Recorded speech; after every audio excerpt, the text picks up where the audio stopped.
What's up, everybody? This is Pat Houston from the Bay State Sports Podcast. Little game recap from last night. The Boston Celtics played the Philadelphia 76ers in Game 6. They ended up winning this game. This was a must-win game for the Celtics because this was a win or go home game. Crazy game all around. Celtics were winning for the majority of the game. The only time the Sixers actually came back and took the lead was early in the fourth quarter. They tied. Yep. Earlier in the late in the third they tied, and then it was a battle back and forth in the fourth quarter, which is always an issue for the Boston Celtics.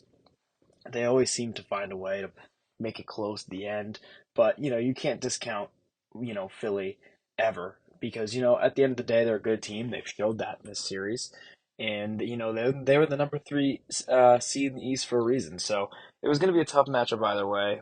Bummer that it came down to the end of the game. I kind of wish it was more of a blowout, but at least we didn't get blown out.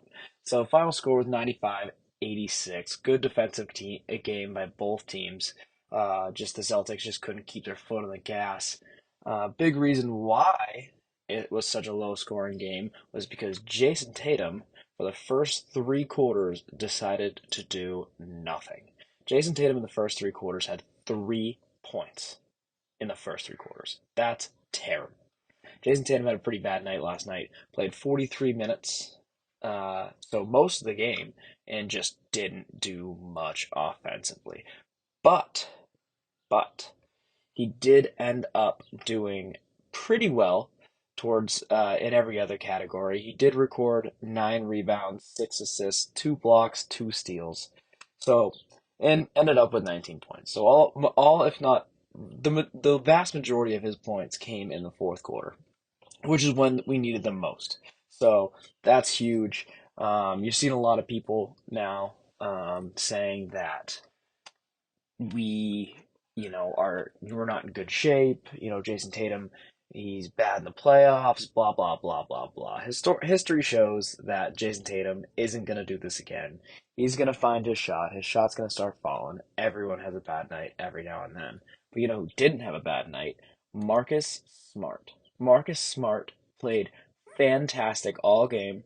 Shot 8 for 15 from the field, 3 for 8 from three, which a couple too many threes, if you ask me, coming from Marcus Smart. But with Jason Tatum having an off night, someone's got to be shooting him.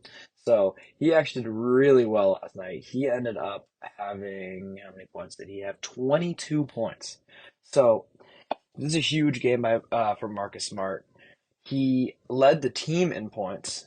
Not as many, actually, yeah, great assist night too. He had 7 assists, 7 rebounds, 2 steals. So yeah, great overall game by Marcus Smart as well. Um, so he really led the team.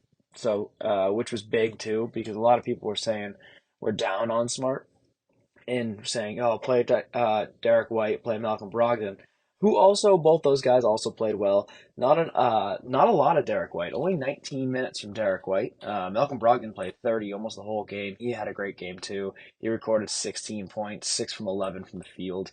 So Boston Celtics had a pretty good game all around, with the exception of Jason Tatum. Al Horford still having shooting trouble, but he had a really good night. Recorded another double double. Excuse me, not another double double. I read that wrong. He had 11 rebounds, 1 assist, and 1 steal. So, and 1 block. And that block came big when the team needed it most. So, the Celtics had a good time, but some big troubling spots. I mean, obviously there's Jason Tatum, but he'll bounce back. Al Horford, I don't know if he's starting to run out of gas. He played 39 minutes. That's a lot of time for him to be playing. I would have liked to see a little bit more Rob Williams, but Joe Mazzulla finally put in Rob and Al to start the game, so that's huge. Um, I always liked the double big lineup. I think it worked really well when Ime was here. Worked pretty well in the beginning of the season. You haven't been seeing it as much for these Celtics, late in the season or even in the postseason. But I think that's just because they're still worried about Rob's, recovery and how he's responding to that. I did think he played really well last night. He looked good. He looked more fresh. Usually sometimes you can look at him and say, oh, he's kind of down. He's not jumping as much. He's sometimes the last couple games, especially, he's been good. Don't get me wrong, but I think that he has been uh, not quite himself. He hasn't been the player, who jumps out of the gym. I mean, he's still getting his blocks, but not as many, unfortunately. He did have two blocks last night, 9 rebounds. So that was pretty good for Rob. I think he had a pretty decent game too. He actually did pretty well in the points department. He's not known to be the scorer, but he came out early, had a couple good alley oops thrown to him from Marcus Smart and a couple other guys on the team. So that was good to see that we're getting that back into our play scheme because I really do think that is a huge part of our play scheme, especially where, uh, Rob Williams can be such that threat at the rim. It really just opens up the 3 point line. And if you've watched this team at all this season, that 3 point line is where we're going to win games. They live and die on the three. So I think that with Rob Williams being that interior threat and continuing to be that interior threat, I think that's giant for the team. Grant Williams, he's been playing a lot in this series. Did DMP coach's decision last night. No Pritchard, obviously. No Hauser. They really just stuck to their starting five plus Derek and Malcolm. And Derek White, I'm honestly surprised they haven't been playing him more. His minutes have been very down. It's probably just matchup wise, to be honest with you. I think that's probably the most likely answer. I thought he matched up pretty good on James Harden, but I could be wrong. I probably underlooked something there, so that's fair enough. But yeah, no, great night for the Celtics.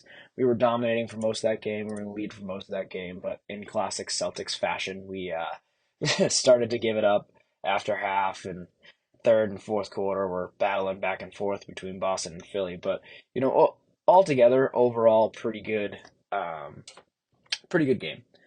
Garden or the Wells Fargo Center was packed, 100% capacity, and they lost that one. So Celtics Philly go back to Boston for Game 7. JB said it himself. Make sure the fans are cheering. Make sure the fans are loud, which is huge to hear from him. He's all excited to get back to the Garden. He called the fans out, just like we call him out, which I thought was pretty cool.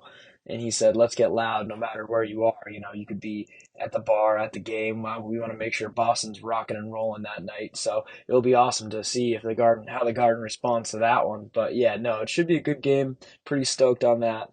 Um, Hopefully the Celtics can take it over in that game.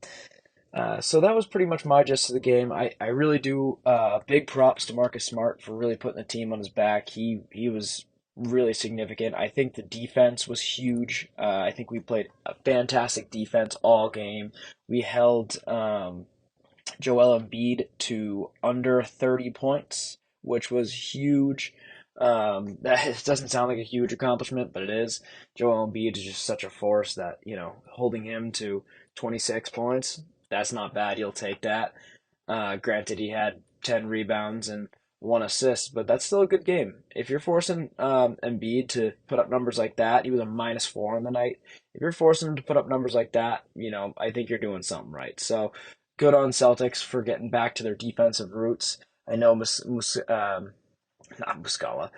Joe Mazzulla isn't the best defensive coach. He's obviously more of an offensive coach, but good to see the guys getting back down to defense. It really did seem like Smart was commanding the floor last night, and he really brought the energy. So out of a guy like Marcus Smart, of course you're going to see the defense really stack up a little bit. We held Tobias Harris to 2 points. I think that's massive. Because, I've never been a Tobias Harris guy, and I don't think he's that good of a player. He's certainly not good enough, in my opinion, to deserve the contract he's on. But holding him to 2 points is big. 6 rebounds, 3 assists, 2 steals. We definitely have to take more care of the ball, better care of the ball. Everyone is getting steals on Philly. PJ Tucker had 3 steals. Tobias Harris had 2 steals. Joel Embiid had 1. Maxey had 3. James Harden had 3. So we got to make sure that we take care of the ball. I think that's the game That's the biggest part for game seven. You can't keep getting the ball stolen from you. And if you do, you got to steal it back. I mean, Jalen Brown, no steals. Marcus Smart, two. Rob Williams, zero. Al Horford, one. Jason Tatum, two. So, we are making good moves on the defensive end, but we're also making good moves on the offensive end. But I would love to see that steals count from the other team go down a lot because we need to take better care of the ball. We need to make sure that we are playing. If we're going to be an offensive team, we got to hold on to the ball, limit the turnovers, bring them way down. I think that's a really important part of the game. So that was pretty much game six. I'm sure I glazed over a couple things. If I forgot something and you want me to drive it home on the next one, please feel free to reach out on our Instagram or shoot us an email. Thank you so much for tuning in to the quick game six recap for Philly. You'll probably hear another one come game seven, Mother's Day, Sunday. So tell your mom you gotta leave early and turn on the game. All right, guys. Thanks for listening. I'll hear back from you soon.